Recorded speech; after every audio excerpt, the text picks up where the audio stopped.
जय हिंद साथियों, नमस्कार। स्वागत है आपका रिजल्ट गुरु में। साथियों, आज हम एक इम्पॉर्टेंट टॉपिक के बारे में बात करने वाले हैं। आज हम एक बीमारी के बारे में बात करने वाले हैं जिसका नाम है गुलाबी आंखें।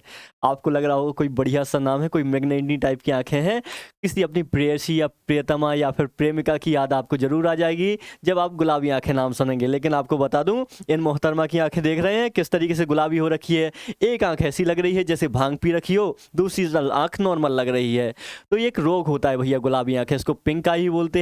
इसका कारण है एक फ्लू का होना। और ये फ्लू का कौन सा है, ये देख लीजिए। फ्लू का नाम है। तो देश में तेजी से फैल रहा ये वायरस नहीं, फ्लू। बाकी इसका कारण बैक्टीरिया और वायरस होता है। तो ये फ्लू फैल रहा है, गुलाबी आंखें इसका नाम है। तो चलिए आइए बात कर लेते हैं इसके बारे में। एक आपसे इंपॉर्टेंट बात है, इसके बारे में बात करना क्यों आवश्यक है, क्योंकि दिल्ली एम्स में लगातार रोज मामले आ रहे हैं। 100 से अधिक मामले पहुंच रहे हैं आज की डेट में। आप जानते हैं दिल्ली एम्स में मामले पहुंच पाना, अपना नंबर लगा पाना एक बहुत बड़ी चुनौती होती है। यूँ आसान नहीं होता है। आप कई दिन नंबर लगाएंगे तब जाके दिल्ली एम्स में आपका नंबर लग पाता है। तो छोटे मोटे डॉक्टर हैं, इनके पास कितने मामले आ रहे होंगे। मेडिकल हैं, जब आप जानते हैं कि बहुत सारे लोग हमारे देश में सीधे मेडिकल जाते हैं ताकि डॉक्टर की फीस बचाई जा सके। वहाँ पर कितने मामले पहुँच रहे होंगे, मतलब ये समझ लीजिए करोड़ों की संख्या में मामले हो रहे हैं देश में। आज मेरी भाभी का फ़ोन आया था, उन्होंने भी कहा कि बच्चों को एक रुचका फैल रहा है, ये फ्लू नाम का आँखों का। इससे बच्चों को तकलीफ हो रही है, आँखों में गुलाबी हो रखी हैं। तो मैंने समझा, हाँ रुच का एक देशज शब्द है। तो मुझे इसके बारे में समझ में आया। तो चलिए आइए इस बीमारी के बारे में पूरी बात कर लेते हैं ताकि आपका एग्जाम पॉइंट ऑफ व्यू से भी इंपॉर्टेंट रहे, आपको बेसिक जानकारी रहे और आपको ये भी पता रहे कि आपको क्या क्या करना है, क्या नहीं करना है। तो चलिए आइए साथियों बात कर लेते हैं। तो पहली बात तो कर लेते हैं भैया इसके इवेंट के बारे में। देखिए, ये बीमारी है ना, ये बीमारी के लिए सेंटर ऑफ डिसीज कंट्रोल ने एक बाकायदा डॉक्यूमेंट भी जारी कर रखा है। इसके अलावा दिल्ली गवर्नमेंट ने भी एक डॉक्यूमेंट जारी कर रखा है, क्योंकि आप जानते हैं हाल फिलहाल दिल्ली गवर्नमेंट में दिल्ली में बहुत ज़्यादा बाढ़ आई थी और इससे बीमारियां और ज़्यादा बढ़ी हुई हैं। ऐसे में इस बीमारी का प्रसार ना हो पाए, इसलिए दिल्ली सरकार ने तुरंत चेतावनी जारी कर दी है इस फ्लू के बारे में। तो ये सिर्फ इस देश की बीमारी नहीं है, ये कई सारे देशों में बीमारी ऑलरेडी प्रचलित हो चुकी है, क्योंकि आपकी बहुत बेसिक बीमारी है जो आंखों से संबंधित है। ये देखिए यहाँ पे hawaii.gov, आपका maryland.gov, इसके अलावा WHO ने भी एक बार इसके बारे में चेतावनी जारी कर रखी है।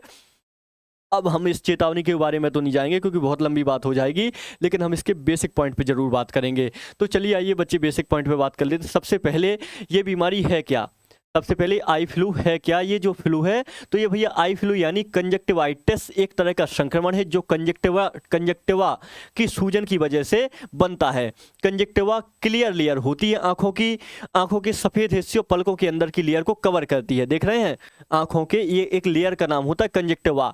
तो आंखों के सफ़ेद हिस्से और पलकों के अंदर की लेयर को कवर करती है। बरसात के तापमान गिरने और नमी की वजह से बैक्टीरिया वायरस एलर्जी बढ़ने लगती है। ये एलर्जिक रिएक्शन और आई इन्फेक्शन का कारण बन जाते हैं।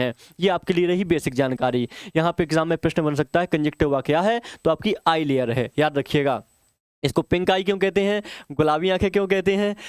जब मैंने पहली बार बायोलॉजी में इस रोग का नाम पढ़ा था, मुझे बड़ा मज़ा आया था। गुलाबी आंखें नाम का रोग, ऐसा लगा था प्रेयसी प्रियतमा और जो प्रेमिका होती है उसकी याद आ जाती है कि मतलब गुलाबी आंखें, बिल्कुल काजल लगाए हुए मस्त किस्म की, बिल्कुल मीना कुमारी वाली आंखें। लेकिन ऐसा नहीं है। जब इसकी सच्चाई पता चली, आई फ्लू को कंजक्टिवाइटिस और पिंक आई भी कहा जाता। दरअसल जब क्या होता है, कंजक्टिवा पलक के अंदर की परत और आंखों के सफ़ेद भाग को ढकने वाले पार्ट में सूजन होती है। चूंकि कंजक्टिवाइटिस के कारण आंखों का यही सफ़ेद भाग गुलाबी या लाल हो जाता है, इसलिए इसको पिंक आई बोलते हैं।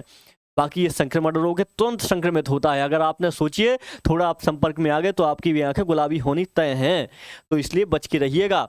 बाकी इसके लिए आई फ्लू के लक्षण कैसे होते हैं, लाल होती है, खुजली होती है, परेशानी होती है, चिपचिपा पदार्थ निकलता है, ज़्यादा से ज़्यादा बहुत ज़्यादा आंसू निकलते हैं। ये बहुत बेसिक चीज़ें हैं। इसके अलावा आई फ्लू से बचने के लिए घर पर क्या करें, हाथों की साफ सफाई का ध्यान रखें, हाथों को बार बार धोएं, टॉवल किसी का यूज़ ना करें। और इसके अलावा जैसे कि वो नायक फिल्म देखी है ना, जब आपका अनिल कपूर घोषणा पत्र पढ़ता है तो आपके अमरीश पुरी साहब बोलने लगते हैं, हाँ हाँ टॉवल को धोएं, हाथों को छुएं ना, हाथ इधर उधर ना लगाएं, हाथों को साफ करके धोएं। इस टाइप की जो रटी रटाई बातें हैं वही आपको करना है, कोई बड़ी बात नहीं। कितने दिन में ठीक हो जाता है? 5 से 6 दिन में ठीक हो जाता है, कोई बात नहीं। आई फ्लू के कारण आँखों में दर्द हो तो क्या करें? धोते रहें और इससे इन्फेक्शन कम होता है, गंदगी हटती है। बाकी आप कोई ड्रॉप वगैरह ले सकते हैं, आँखों के लिए, सेहत के लिए बढ़िया रहता है, आँखों में नमी बनी बनी रहती है। क्योंकि आजकल हम मोबाइल भी बहुत ज़्यादा चलाते हैं, तो आँखों में नमी की परेशानी होती है। ऐसे में कुछ ड्रॉप वगैरह वो भी डॉक्टर की सलाह से लेना आपके लिए आज के ज़माने में अच्छा माना जाता है, ठीक है? तो बाकी इसके लिए एक दिल्ली गवर्नमेंट ने भी इसके लिए चेतावनी निकाल रखी है। बच्चों के लिए, जो स्टूडेंट होते हैं, इनको क्या है, पढ़ाई करनी होती है, तो health department advise student to stay home till full recovery, तो इसके बारे में कहा हुआ है। इसके अलावा आप देख सकते हैं कि जो स्टूडेंट होते हैं उनकी आंखों में ज़्यादा ही परेशानी हो जाती है, क्योंकि उनको पढ़ाई करनी होती है, लंबा काम करना होता है, तो जल्दी इन्फेक्शन का खतरा होता है। तो इसके अलावा दिल्ली में तेज़ी से बाढ़ आई थी, तो यहाँ पे आप देख सकते हैं आपके बीएचयू में, एक सेकंड रुकिएगा, हाँ, तेज़ी से बढ़ा आई फ्लू का खतरा। बीएचयू के डॉक्टर बोले 27 साल के बाद लौटा संक्रमण, ये है संक्रमण से लक्षण और बचाव के उपाय। तो आप देख सकते हैं लगभग हर शहर में ये समस्या हो रही है। मैं एमपी से हूँ, एमपी में भी समस्या है, दिल्ली में भी समस्या है, नोएडा में भी समस्या है, हर जगह समस्या है। आपको बच के रहना है इस गुलाबी आँखों से, बस इतना याद रखिएगा। तो आज भैया हमारी इतनी ही बात होने वाली थी, इसके अलावा कोई काम की बात नहीं है। बस आपको इतना ही क्लियर करना था कि ये वायरस है, ये वायरस नहीं, ये फ्लू है क्या, और इससे बचने के उपाय क्या हो सकते हैं। बाकी ये देखिए, मैंने भी चश्मा लगा रखा, वो इसलिए लगा रखा है क्योंकि आप हमारे यहाँ भी आसपास वायरस ये फ्लू फैल चुका है। हम नहीं चाहते कि हमको समस्या हो जाए, इसलिए आराम से आँखों के ऊपर 2 और आँखें चढ़ा लेते हैं। यही अच्छा उपाय हमें लगा, तो हमने कर लिया। बाकी इससे बहुत ज़्यादा फ़र्क नहीं पड़ता, ये तो सच्चाई है। लेकिन फिर भी अपनी prevention is better than cure, जो आपने कहावत सुनी है ना, तो उस कहावत को दुरुस्त करने के लिए ऐसा हमें करना चाहिए, और करना भी अच्छा है। तो मिलते हैं किसी और सेशन में। चलिए, नमस्कार, राधे राधे, राम राम।